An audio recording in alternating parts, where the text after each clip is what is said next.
Hello everyone, I'm Dr. Stock, and in this video I'm going to talk to you about why I think Ethereum is going to hit $10,000 in the year 2022. So stick around and let's get ready to rock.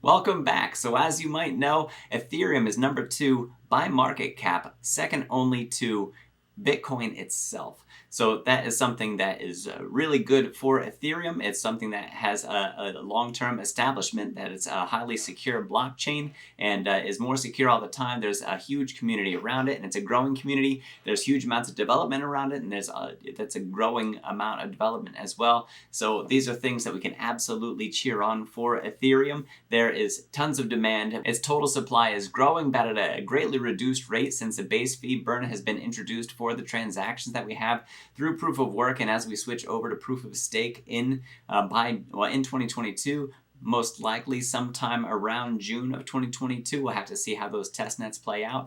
Ethereum just has a lot to be excited about, a lot to be bullish about, and some of the limitations it has are definitely things that are being addressed, and those are all things that I'll cover in this. So with that said, let's move right on to some of the imagery.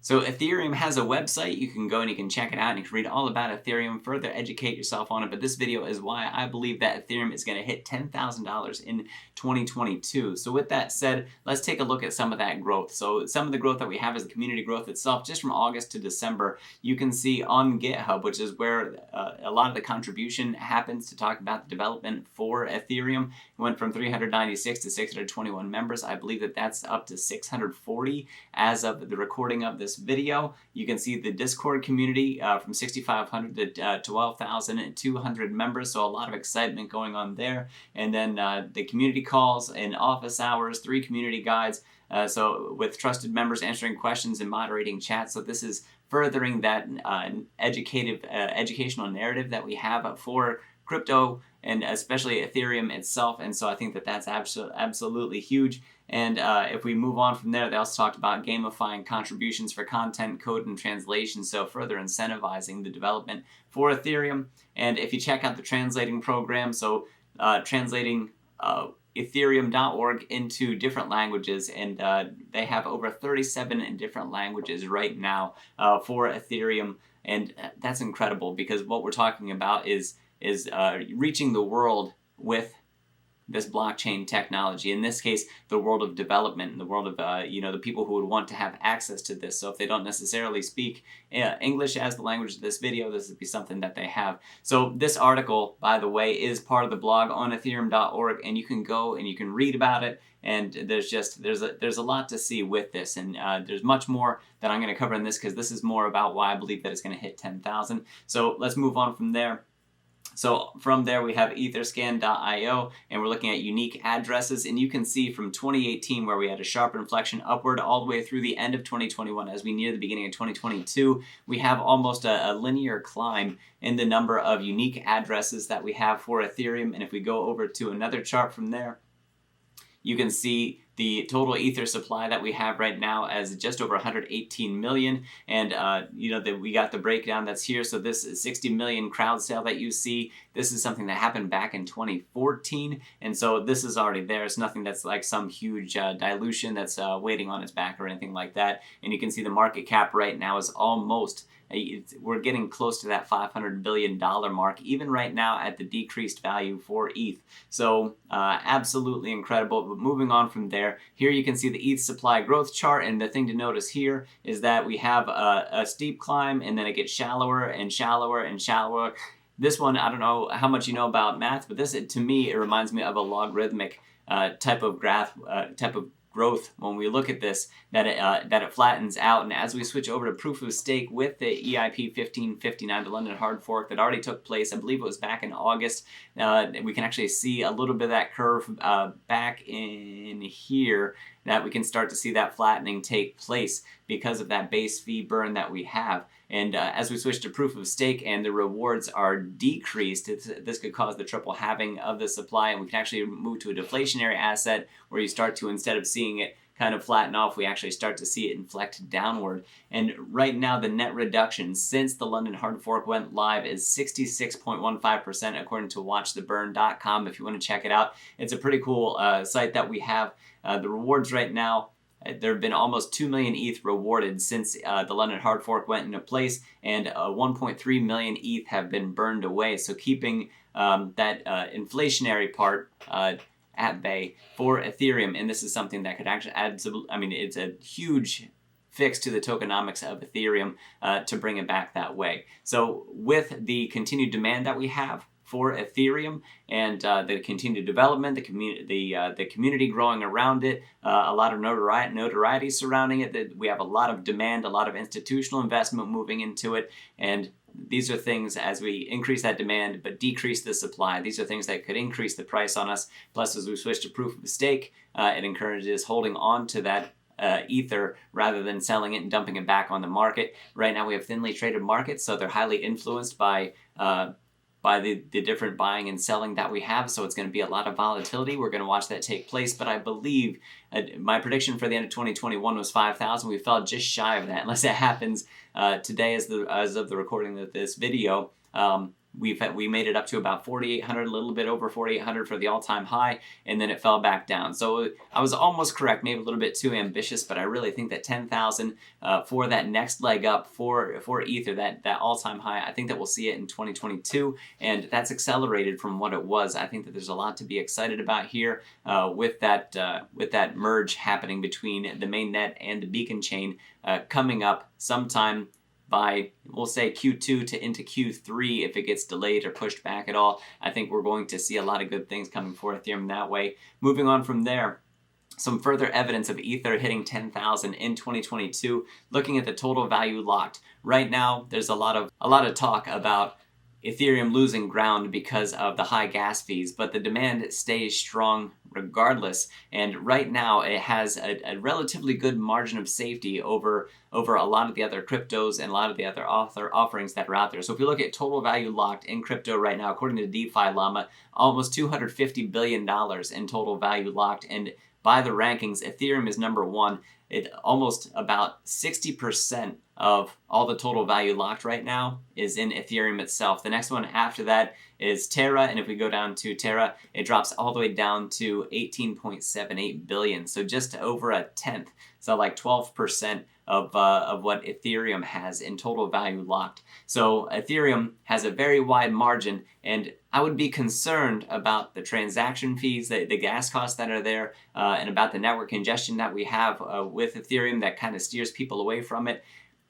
If we didn't have things in place to improve that, so we have proof of stake, and then sharding should be something that increases the scalability and decrease the gas costs, so we shouldn't see the same congestion for it moving forward from there, because the development is there, because the community is there, because the drive is there. I think that we have enough time to maintain that leadership position that Ethereum has, and with the maturity of the crypto markets, that to me is just more of a case for that $10,000 mark for Ethereum. Let's move on. So here we're looking at NFTs. There's $20 billion in total volume right now for the NFT marketplace. And if we switch over to Ethereum, from the all 19.72, almost entirely that daily volume that we see is in Ethereum. When we compare that to Solana, for example, which is number 2 by the rankings that we have, it'll jump here in just a moment. Only $200 million for Solana, which is the next one in the rankings for DeFi Llama. And if we look at the yield farming, for the total value lock that we have here by the rankings, Ethereum's still number 1. Let's move on from there. The Kensugi, my goodness, the Kensugi merge testnet that we have. You can see these golden lines that go through here. This is a really cool graphic. I don't know who came up with it, but thank you, whoever it was. So Kensugi, I didn't know what it was, but I wanted to look and see what it was. So this is what Kensugi is. It's the art of repair, and it's not only is there no attempt to hide the damage, but the repair is literally illuminated. So what this is talking about is for this merge testnet, this is one of the longer term ones that we have where they can stress test the Ethereum network stability under proof of stake, and allow the developers to try out different things, address different bugs that might be in the system. This is really good to have this out here, and you want to see this taking place. So to me, this comes to transparency, that the developers for Ethereum are saying, we know that there's problems, and we are working on fixing those problems, and it's just going to make it more beautiful when it all comes together, when it's cohesive. So yes, there are flaws. We are highlighting those flaws, and we're going to come out more artful as a result of this, stronger as a result of this. And I think that that's something that I can get behind. I absolutely love the transparency that there is, and the consistent attempts that there are, and and all the active effort that's put in being completely transparent with the development and the direction of Ethereum as the crypto market develops. So what do I think is going to drive Ethereum to $10,000?